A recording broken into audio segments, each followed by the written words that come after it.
Nos últimos dias, o Papa afirmou que Jesus é o único Salvador e desaconselhou o uso de título corredentora para Maria. Qual a opinião do padre a respeito disso? Primeiro, porque a maior parte das pessoas não leu o documento. Em alguns ambientes, a impressão que dá que a figura de Maria, ou Nossa Senhora, né, como é chamada, ela acaba tendo uma prioridade, um espaço assim muito mais visível do que a gente imagina. Mesmo que a pessoa não está venerando, não está adorando, mas a impressão que quem vê de fora é que ela tem mais... Mas é só uma impressão. Aí que a gente acha que esse caminho foi muito elevado e Maria ganhou um lugar elevado demais. Mas ela é mãe de Deus pouco explicado, mesmo. Qual a verdadeira importância de Nossa Senhora? Ela é ou não é salvadora? Gente, esse documento saiu aí, né, em relação à nota doutrinal, que ainda tá repercutindo. Eu falei pra vocês que ainda ia repercutir muito. E cada vez mais tá surgindo. Maria não foi salvadora, Maria não é salvadora, Maria não é corredentora. Não, mas pra mim ela é. A gente chegou a receber um comentário aqui falando que Maria era deusa e a pessoa ainda se diz católica. Jesus! Então hoje nós vamos assistir a um trecho de um debate, tá fresquinho, saiu ontem aí, lá no Inteligência Limitada, entre um pastor, um professor ortodoxo e grego, e também o nosso querido e amado por muitos, não por todos, mas por muitos, Padre José Eduardo, abordando nesse trecho aí sobre a questão de Nossa Senhora, que foi uma pergunta que fizeram lá no Inteligência Limitada. Vamos lá? Nos últimos dias... Tem o microfone aí do seu lado, puxa pra você. Eu tô vendo. Aí. Nos últimos dias, o Papa afirmou que Jesus é o único Salvador e desaconselhou o uso de título corredentora para Maria. Qual a opinião do padre a respeito disso? Vocês viram a cara do pastor lá no comecinho? Aquela cara de, ixi, agora eu quero ver o que ele vai falar. Porque agora, por conta desse tema, tá todo mundo assim, né? Agora eu quero ver o que os católicos vão falar. Então, aquele lá da ponta é o Luiz Saião, que é pastor, e o outro é o professor Stats. Eu não sei pronunciar o sobrenome dele, que é muito difícil. E o padre José Eduardo aí. Vamos ver a resposta do padre José Eduardo. É assim, eu acho que tá... sinceramente, acho que se criou uma histeria desnecessária sobre esse assunto. Por quê? E por que eu digo que é histeria? Primeiro, porque a maior parte das pessoas não leu o documento. Então tá falando do que não sabe. Segundo, porque o documento é claro.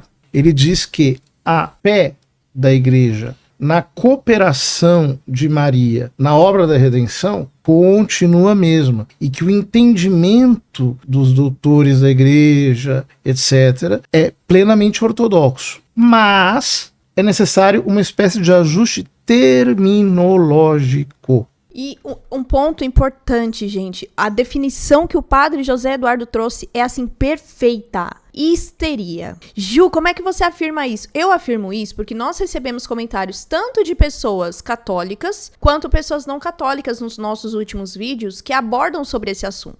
E de verdade, gente, as pessoas realmente demonstram histeria. Aqueles que não são católicos dizendo que finalmente a Igreja Católica entendeu o que é o papel de Maria, né? Eles nem chamam de Nossa Senhora. E os outros falando que o Papa errou. E alguns outros falando, eu represento, e eu estou dizendo que o Papa tá errado. Claro, Alecrim Dourado, você é o certo, quem tá errado é o Papa, é a igreja de mais de 2000 anos. Então é uma histeria, e um ponto que o padre José Eduardo trouxe é importante para nós. Teve muita gente que não leu o documento, porque muitos dos comentários, vou dizer da nossa experiência aqui, tá? Muitos dos comentários que nós recebemos aqui não batia com as questões do documento. Inclusive, até pessoas que não são católicas abordando, falando, eu estou feliz porque realmente a igreja aprendeu. Cara, você leu no documento que o documento continua deixando Nossa Senhora no mesmo papel. O que o padre falou aí é só uma terminologia. Isso não mudou a visão dos católicos, não mudou a nossa doutrina, não mudou a devoção mariana. O documento não fala isso. Então, se você está feliz com a visão católica, você vai passar a ser católico, porque você vai começar a venerar, amar e honrar Nossa Senhora, não na maneira como se é feito hoje pelos protestantes, respeitando Nossa Senhora, não, mas amando ela como mãe de Deus. Então, e isso é dito lá nos primeiros parágrafos. Então, sempre bom lembrar, é a questão da terminologia, palavra. Vamos lá, padre. E aqui eu explico algo que talvez poucas pessoas sabem, mas co, em latim, É diferente de co nas línguas neolatinas. Co em latim significa co redemptrix, é redentora com o Redentor, mas mais ou menos no sentido de que ter é contraposto a ser, ou seja, é por participação, não é em si mesma, né? Nas línguas neolatinas, co indica equivalência, você está lado a lado, indica uma certa igualdade. Então, nesse sentido, o magistério da igreja atual disse que é preciso que na terminologia nós evitemos chamar Maria Santíssima de corredentora e também o título de medianeira de todas as graças, também que houvesse uma espécie de economia no modo de falar, porque pode dar a impressão de que Deus de tal modo está vinculado a Maria que ela tenha merecido, por exemplo, a própria graça da sua Imaculada Conceição. Uma discussão mariológica bem refinada, que tem seus problemas, né? Por exemplo, a doutrina católica afirma que a presença de Deus na nossa alma pela graça santificante é direta. A presença de Cristo em nossa alma pela graça santificante é direta. Então, por exemplo, no aspecto da presença de Cristo em nós, eu poderia dizer que Jesus é o nosso mediador em relação a Maria, porque, é claro, no sentido de que nele nós estamos unidos a toda a comunhão dos santos, mais do que dizer o oposto disso. Então, uma série de questões aqui implicadas que precisam ser muito bem compreendidas. Os teólogos e pregadores do período barroco muitas vezes utilizaram uma retórica que não pretendia ser definição dogmática ou algo assim, mas como no Brasil tudo vira fla-flu, então as pessoas gostam de criar guerras onde não existe.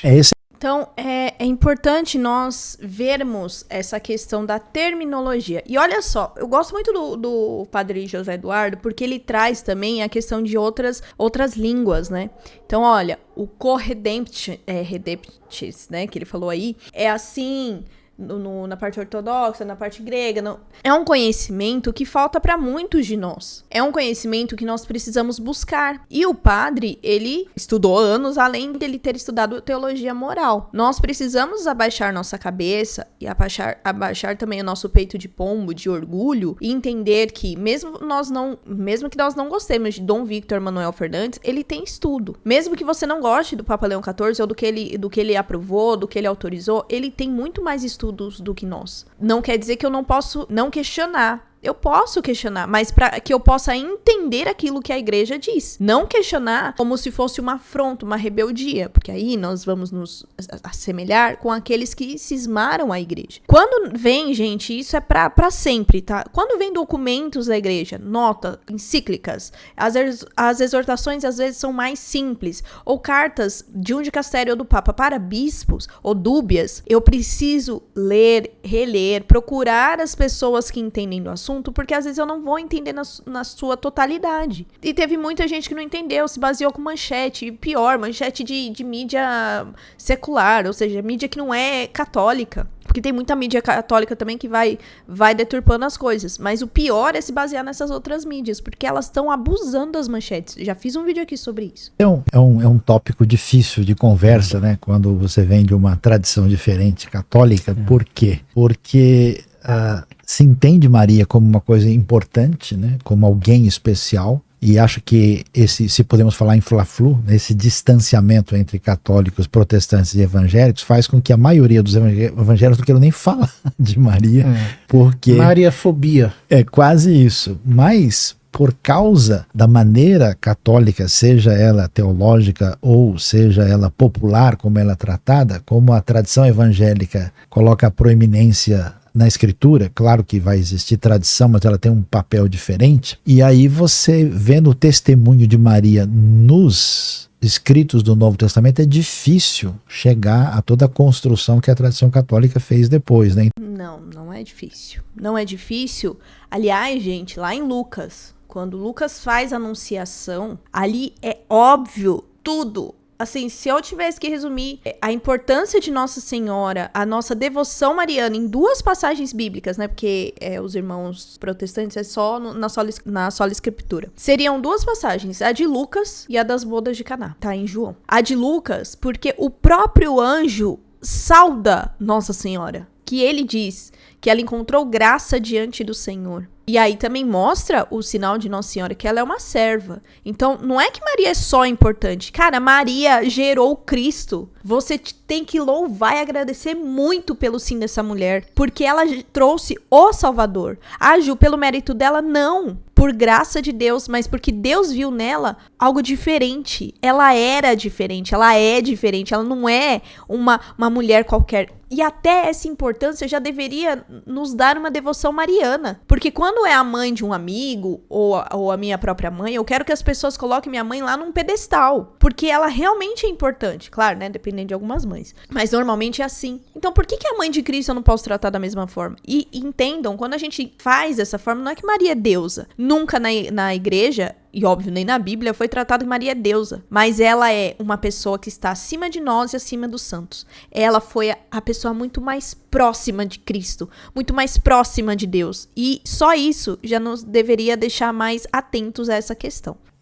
Eu até, né, padre, se me permite, né, uma coisa que acho que fica difícil é que, embora a doutrina peculiar, sistemática da igreja afirme uma coisa, como acontece nos ambientes evangélicos e outros também, parece que a prática popular, em alguns ambientes, a impressão que dá que a figura de Maria, ou Nossa Senhora, né, como é chamada, ela acaba tendo uma prioridade, um espaço assim, muito mais visível do que a gente imagina. Mesmo que o pessoal não está venerando, não está adorando, mas a impressão que quem vê de fora é que ela tem mais... Mas é só uma impressão. Porque tomara. Não, é mesmo. Porque, veja bem, na fé católica é muito claro o fato de que Maria não é Deus. Mas você sabe que, não sei se foi o Boff, algum chegou a sugerir que ela poderia ser a encarnação hipostática do Espírito Santo. Isso. Gente, Boff não é exemplo, pelo amor de Deus, né?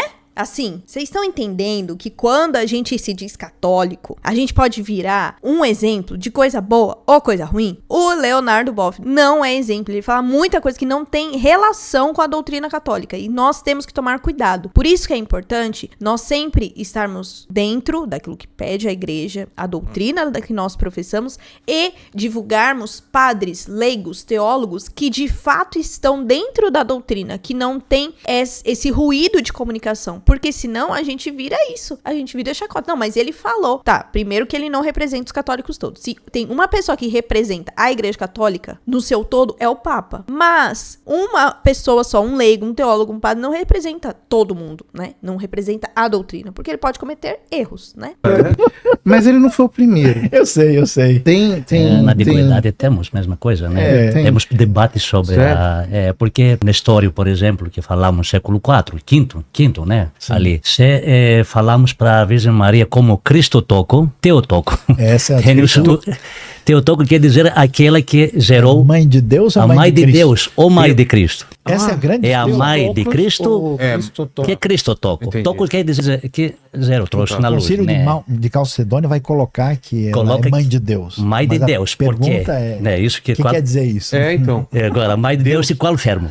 Seria mãe, olha, mas a mãe de Deus na divindade de Cristo. Tá. Ela gerou, porque claro, né? A carne que na verdade, a carne que falamos, Cristo logo se tornou carne, é a carne do ser humano. Sim. Fala, mas dentro da barriga da Maria. A discussão esse aqui não foi falado para ver qual é o nível elevado de Maria ou para falar se o filho de Maria é divino. Então aí que a gente acha que o caminho foi muito elevado e Maria ganhou um lugar elevado demais. Mas ela é mãe de Deus mesmo. Pouco explicar essa parte, né? Por quê? Porque Jesus Cristo é uma pessoa divina, ele não é uma pessoa humana. Tem uma natureza humana e assumiu a natureza humana. Mas o eu de Cristo é a pessoa divina do Verbo eterno. Se a natureza humana subsiste nele e ela é a matéria pela qual Deus fez a natureza humana do seu filho, não tem jeito. Ela é mãe de Deus mesmo. Mas no sentido que Cristo é divino, não que ela seja. Essa aqui vem naquela... Gente, mas a igreja nunca falou que ela é divina. Eu não sei de onde que as pessoas tiram isso. Ah, Ju, mas porque vocês se comportam, porque dão flores pra uma imagem, porque você... Gente, existe diferença de adoração e veneração. O que acontece na Igreja Católica, vamos colocar isso na cabecinha de vocês, é veneração, honra a Nossa Senhora, louvor, o que eu disse agora há pouco, louvor, agradecimento. E por quê? Porque ela sempre nos aponta para o Cristo. Nossa Senhora, que nem ele falou aí, né, numa parte, que ela tem muito destaque, ela tá muito elevada. Não, ela tá elevada acima de nós, né, com certeza, mas não acima do Cristo. Assim, por exemplo, não sei na igreja que vocês frequentam, na minha, Nossa Senhora tem uma imagem desenhada e tem também a imagem de Nossa Senhora Aparecida, que está ao lado, não está no altar. No altar existe a mesa eucarística, a mesa da palavra, existe a cruz. Então quem é o centro? O Cristo. Então, o Cristo é o centro na vida de Nossa Senhora e na vida da nossa vida de cristão. Naquela coisa que ela seja de alguma maneira divina. Essa que é a questão. Ela não é divina. Não. Vem daquele... Mas isso é claríssimo para nós todos, acho que católicos e ortodoxos. Uma das dificuldades que a gente tem nessa caminhada que... Mas nesse sentido, vocês também concordam com Maria, Mãe de Deus? Claro. Mas a questão que isso precisa ser dito. Quer dizer, os protestantes acreditam que Maria é Mãe de Deus. Sim, porque o Filho é divino. Porque é filho divino. Mas o problema é que se isso implica em que Maria tem uma condição diferenciada. Então, o que se desenvolveu na tradição católica depois, como a Imaculada Conceição, tudo decorre disso. E outros elementos, até mesmo a Assunção de Maria, que é um dogma recente, isso trouxe... Mas a fé é antiga. Trouxe um distanciamento maior entre as... Gente, decretou o dogma. A fé é antiga, verdade de fé é antiga. Os dogmas, já falei, os dogmas que foram decretados é porque finalmente a igreja entendeu aquilo que Cristo dizia. Lembra que tinha coisa que Jesus falava para os apóstolos e eles ficavam tipo, não entendiam nada que Jesus falava? Mas Jesus diz, né, que uma hora eles iriam entender aquilo que ele estava vivendo. Eles não entenderam nem a ressurreição. Então, porque eles não entendiam a ressurreição, depois que eles entenderam, foi decretado? Não. É porque eles entenderam. Quando vem um dogma, é porque a igreja entende a verdade de fé. É por isso que existe o dogma. É só para falar, olha, é isso. Nesse exemplo, Maria teve a Imaculada Conceição, Maria a Virgindade Perpétua, Maria teve a Assunção. Não é que é novo, a igreja não criou, a igreja só entendeu. Comunidade. Apesar de haver uma conversa, né? Até 1990, por exemplo, os luteranos e os católicos tiveram uma conversa de mútua concordância a respeito do tema da justificação no encontro tal. Mas nesse aspecto de Mariologia, o distanciamento é significativo, né? A compreensão. Mas é que tudo decorre do fato dela ser Mãe de Deus. Você veja, mesmo essa doutrina piedosa, essa doutrina da chamada corredenção. No proto-evangelho, Gênesis 3,15, o Senhor promete, ele diz claramente, porém inimizade entre ti e a mulher, entre o teu descendente e o dela. Então você tem essa relação já nos planos eternos de Deus estabelecida em vista da encarnação. Então aqui fazer uma conexão entre Eva e Maria. O vínculo entre ela e o seu filho é exclusivo, porque ela é doadora da carne que nos redimiu. Ou seja, ela não é uma barriga de aluguel, ela é uma porta pela qual ele passou e pronto. Ele tomou carne dela. Mas ela é pecadora, né? Não é pecadora.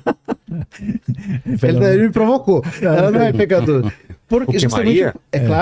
Claro que não é. Lucas 1,47, ela diz, né, que se alegra em Deus, meu Salvador, né? Mas como ele a salvou? Essa aqui é a questão. Essa ele é a maneira diferente de pensar. Preservação, preservando-a do pecado. Por exemplo, os ortodoxos, eles não acreditam propriamente na Imaculada Conceição. Eu acho que não. Mas por quê? Porque a concepção de pecado original que eles têm é diferente da concepção católica. Mas eles creem que ela é panagia. E aí eles já vão decorrer de outras questões, né? Então, é importante eu sempre trago, gente, esse vídeo aqui e pelo nível que a gente recebeu dos comentários e o que a gente se depara com a internet, a gente sempre vai trazer sobre Nossa Senhora aqui, porque o povo não consegue entender. Coisas que são muito óbvias pra gente, né? E pra outras questões também, a gente precisa trazer. Eu sei que tem muitos de vocês, Ju, mas de novo, porque a gente precisa falar o óbvio, a gente precisa trazer pra mostrar, pra ensinar. E um ponto aí que o pastor falou, que os luteranos e os católicos conversaram, isso se chama ecumenismo. Eu sei que muitos de vocês não gostam da palavra ecumenismo, mas o ecumenismo, ele tem um objetivo. Não é esse objetivo de converter na maneira de força, mas de atração, de conversa, de diálogo. Porque vocês entendem a dificuldade que é muitas vezes conversar sobre questões de doutrina? É muito difícil, gente, não é fácil não. Eu já tive algumas conversas, não nesse nível, né, porque o nível deles é muito alto, mas eu já tive essas questões de conversa. E aí você tem que lidar com o seu conhecimento, com o conhecimento do outro, com o seu emocional, o emocional do outro, a sua vivência e a vivência do outro, para que um não ofenda o outro. Não é 880, não é essa briguinha de fla-flu, né, que como o padre José Eduardo trouxe, porque infelizmente se tornou isso. Eu gosto do ecumenismo, eu não gosto do ecumenismo, mas não é isso que a igreja ensina. O ecumenismo é isso, é a igreja católica acolhendo, dialogando todas as igrejas cristãs para que nós cheguemos a um ponto de, ao menos, poder se tratar com respeito, que infelizmente tem gente que não consegue. Esses debates, eu sei que vocês não gostam, né? Tem gente que fala, não é frutífero, não sei pra que fazer o debate. O debate é exatamente por isso, porque nós somos irmãos, somos cristãos, e nós precisamos entrar num senso de ao menos nos respeitar, de ao menos não haver deboche, porque existe muito deboche. Nós recebemos muito aqui, muitas acusações. E isso, assim, aí é diferente, né? Mas dentro dos comentários que nós recebemos, as pessoas vêm com um nível de acusação de coisas que elas não conhecem. Por exemplo, o pastor falou, mas a impressão que dá. Qual impressão? Você já foi numa missa? Você já foi em festas, em novenas de Nossa Senhora? Porque se você foi, você vai ver que o centro de tudo é Cristo, porque ela também nos falou para fazer tudo aquilo que ele nos disser. Ela nunca aponta para ela sempre aponta para o Cristo. Tudo que é relacionado a santos, a Nossa Senhora, é direcionado a Cristo. Só que as pessoas só conseguem ver essa parte. E muito me admira, muitas vezes, não são todos, tá? Muitos protestantes se incomodarem com o respeito, com o amor que nós temos a Nossa Senhora, mas não se incomodarem com um pastor que passa um paninho assim no seu suor e dá pra pessoa ou vende, não se incomodar em pastores ficarem falando sobre dízimo, que nós já reagimos aqui. Por que isso, que é óbvio, é lógico, você não se incomoda? Por que você não se incomoda com políticos que usam a sua fé a favor deles, a interesse deles? Eu tenho visto tantas pessoas usando a religião em benefício próprio. Isso também não te incomoda? Só te incomoda pessoas que têm uma devoção pura, uma devoção que é cheia de amor pela mãe do Cristo, não por uma imagem, mas por aquilo que a imagem representa, que é a mãe do Cristo, mas você não se incomodar com homens que usam a nossa fé,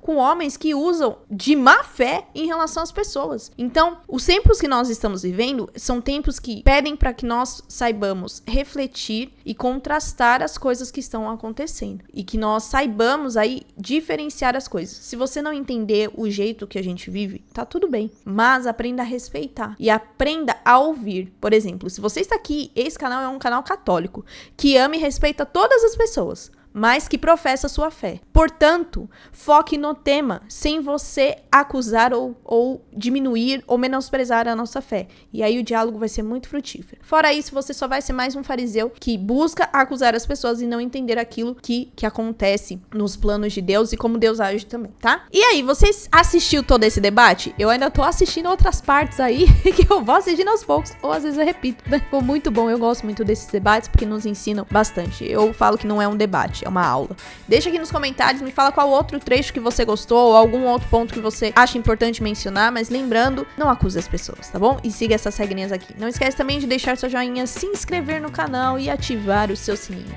Então é isso, até o próximo vídeo, até os próximos debates que nós amamos ou não. Tchau!